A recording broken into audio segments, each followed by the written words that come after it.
வாங்க ஃப்ரெண்ட்ஸ், இன்றைக்கி டிஃபனுக்கு நான் சேமியா உப்புமா செய்ய போகிறேன். பாருங்கள், இவ்வளவே சேமியா தான், அவ்வளோதான். ஆனால் வானால் மட்டும் பெருசாக இருக்கான்னு பார்க்காதீங்க. இது விறகு அடுப்புன்னு வச்சுருக்கிற வானால், அதனால் இதுவே செஞ்சுக்கலாம். சரி, பெருசாக இருந்தாலும் கிளறதுக்கு நல்லாயிருக்கும். அதனாலன்னு சொல்லிவிட்டு இந்த ஒரு கை இப்படி தான், ஒரு கை அளவு சேமியா தான். இது எவ்வளோ இருக்கும்னா ஒரு 100 கிராமுக்கும் கம்மியாக தான் இருக்கும். 10 ரூபா பாக்கெட் இருக்கு இல்லையா, அதுலேயே நான் 4 முறை செஞ்சுருவேன். அவ்வளோவே போதும், கரெக்டாக இருக்கும் எனக்கு ஒரு ஆளுக்கு. அதனாலன்னு சொல்லிவிட்டு இதை நல்லா வறுத்துக்குவோம். இன்னும் வறுத்த சேமியான்னு வரும் பாருங்கள். அது அப்படி வறுத்த சேமியான்னு வந்தால் கூட நம்ம கூட கொஞ்சம் வறுத்துக்கிட்டோம்னா இன்னும் டேஸ்ட்டும் நல்லாயிருக்கும், நல்லா வாசனையாகவும் இருக்கும். இது கொஞ்சம் நல்லா நம்ம வறுத்துக்குவோம். 10 ரூபா 5 ரூபா பாக்கெட் வருது, அந்த சின்ன பாக்கெட்லேயே நான் 4 முறை செஞ்சுருவேன். அவ்வளோதான், கரெக்டாக இருக்கும். அதுலேயே கொஞ்சம் ஒரு வாய் 2 வாய் அளவுக்கு மிச்சம் ஆகிடும்.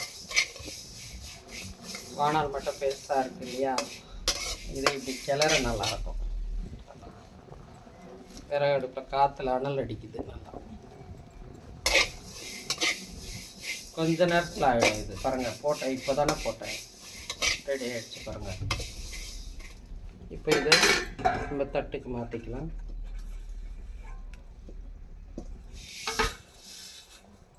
இவ்வளோதான் இந்த சேமியாவை பாருங்கள். கொஞ்சோண்டும் எண்ணெய் ஊற்றிக்கலாம்.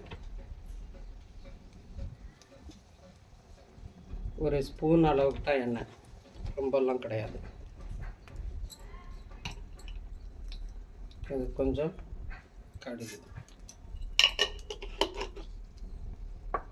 கடுகு பிரியணும்.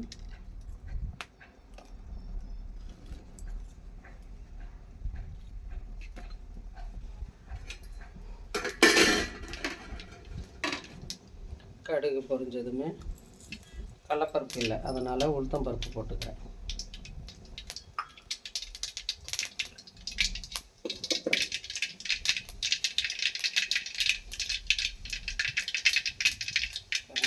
உளுத்தம்பருப்பு போட்டாச்சு. உளுத்தம்பருப்பு போடும்போது பச்சை மிளகாவும் சேர்த்துக்கலாம்.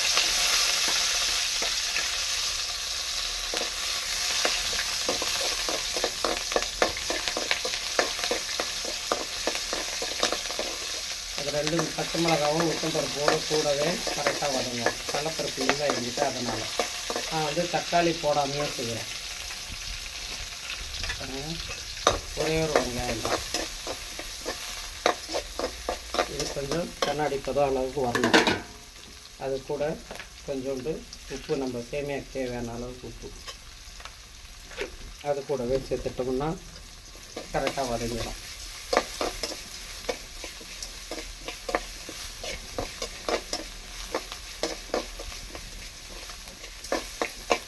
கண்ணாடி பதம் வந்தால் போதும். இதில் வெங்காயத்தாள் பாருங்கள், வெங்காயத்தாள் சேர்க்க கொஞ்சோண்டு கொத்தமல்லி, வெங்காயத்தாள் கொஞ்சம், கொத்தமல்லி கொஞ்சம்.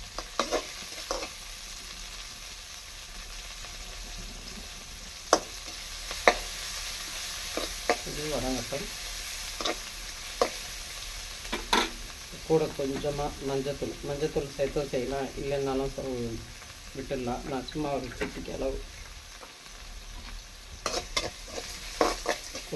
அளவு தான் சேர்த்துருக்கேன்.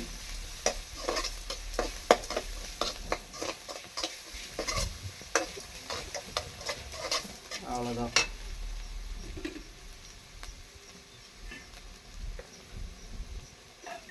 கொஞ்சமாக தண்ணி, சும்மா 1 டம்ளர் அளவுக்கு தான் தண்ணி. அது சேமியாவே கொஞ்சம் தானே இருக்குது, அதனால் 1 டம்ளர் அளவுக்கு தண்ணி. இது கொஞ்சம் கொதிக்கணும், கொதி வரட்டும். கொதிச்சிடுச்சு பாருங்கள்.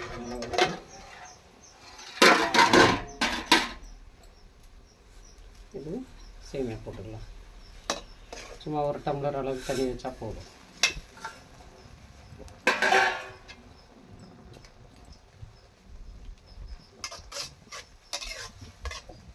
விறகு அடுப்புக்கு நான் தனியாக வச்சுருக்கேன். வானால், சாப்பாடு செய்கிறதுக்கு, குழம்பு வைக்கிற சட்டி, இதெல்லாம் விறகு அடுப்புன்னு தனியாக இருக்கும்.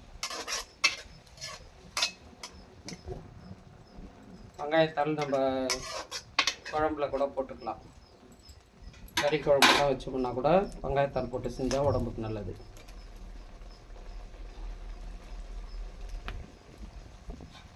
அவ்வளோதான். தண்ணி சுண்டின உடனே நம்ம தம் கொடுத்தோம்னா கரெக்டாக தம் ஆகிடும். இது கொஞ்சம் தண்ணி சுண்டுற வரைக்கும் நம்ம திறந்து தான் வைக்கணும். ஃபுல்லாக மூடி வச்சிட்டோம்னா களி மாதிரி ஆகிடும். இதில் முட்டை வேணும்னா ஒரு முட்டையை உடச்சி ஊற்றி கூட அப்படியே தம் பண்ணோம்னா நல்லாயிருக்கும். இல்லை நம்ம விருப்பம்தான். கேரட் இருந்தால் கேரட் திருவி போட்டுக்கலாம், பீட்ரூட் திருவி போடலாம், எல்லாமே சேர்த்து செய்யலாம்.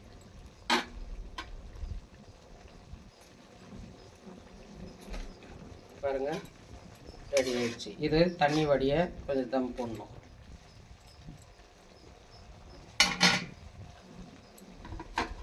இப்படி மூடி போட்டு தம் போட்டுக்கலாம்.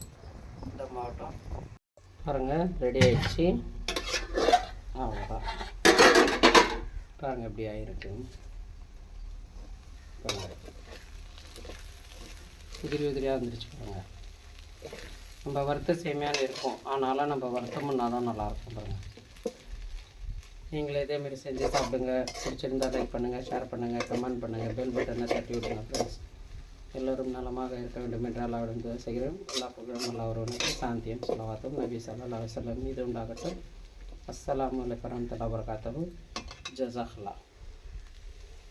ஒன்றோட ஒன்று ஒட்டாமல் வந்திருக்கு.